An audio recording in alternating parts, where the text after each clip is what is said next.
Use the 5 powers to seek one's inherent nature. Now, I will talk about the 5 powers.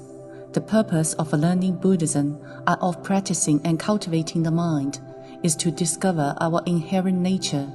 To do this requires us to verify by ourselves. What this means is that if you want to find your inherent nature, you must use the 5 powers. 1. The power of faith. This is the power of firm and genuine belief. The power of faith is particularly important because, as the saying goes, faith is the source of the way and the mother of merit and virtue. Believe in the way means to have the power of faith. In other words, you believe that you will succeed at something, and you believe that Guanyinpusa will save us. The mother of merit and virtue is the source and the root of the way. Only when you believe can you grasp at the root and attain merit and virtue. If someone lacks confidence in what they do, and therefore does not have the power of faith, they will not succeed in anything they do at all. The power of faith can dispel doubt, so that you will not waver. 2. The power of efforts. This is the power of diligence. Some people say they believe in Buddhas and Bodhisattvas, but at the same time do not properly recite Buddhist scriptures. Some say they believe that the Bodhisattvas will save them, and yet they are not diligent.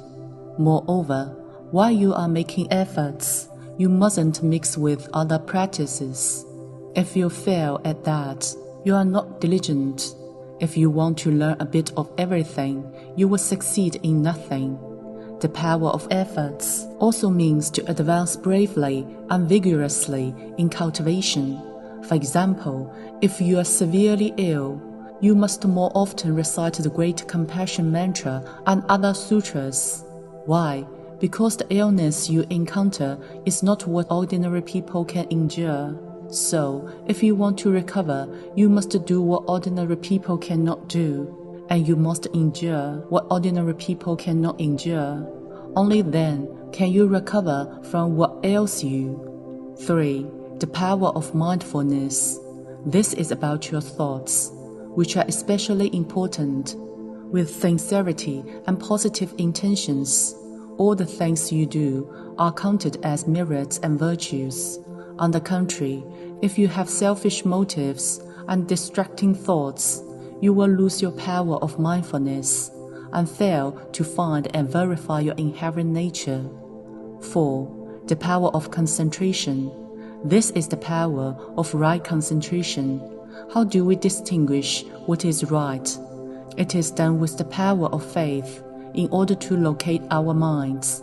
For example, after you pray to Guanyinpusa, your mind will be settled because you believe in Guanyinpusa. I must have right concentration. I believe that the wholesome deeds that I perform are from the bottom of my heart.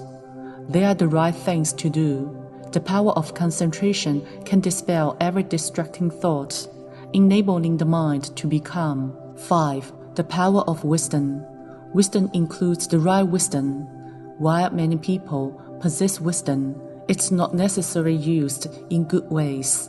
For example, scientists may have wisdom, but they also research and develop atomic bombs, biological weapons, and the like. So, are they truly wise? Likewise, if one deviates and cannot find their inherent nature, the wisdom that arises is not then the right wisdom. They will only create negative karma. To find your inherent nature and verify whether your cultivation of the mind is on the right path, you must possess these 5 powers.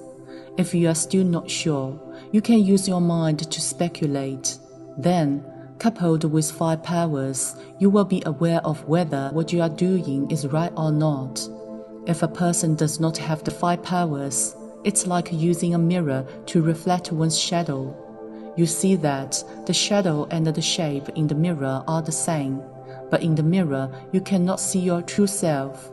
It is merely a reflection of the true appearance. It is just a shadow. Know your inherent nature. If you want to find your true inherent nature, don't look at the shadow, don't listen to what you say, and don't look at your appearance or your shape. Rather, grasp at the inherent nature from within. Another point to stress is this. If you want to find the inherent nature and learn Buddhism, you cannot simply rely on reading the Buddhist scriptures or texts. While many may think that by reading a lot of scriptures and texts, they can obtain the true Buddha Dharma and discover their inherent nature and primeval soul. But that's impossible, because the Buddha Dharma is incomparably profound and beyond comprehension with our level of wisdom. As an analogy, while every scientist is able to know a small, isolated part of the universe through research, they are not able to get to the bottom of all the myriad phenomena that occur. While learning Buddhism and cultivating the mind, you must follow Master closely. If shop around for different teachings or practices, you will only become more distracted and confused. You will also end up confusing others with your own confusion. You are prone to mistakes with just a momentary lapse of attention. So whether you can make good progress in your cultivation is entirely in your hands.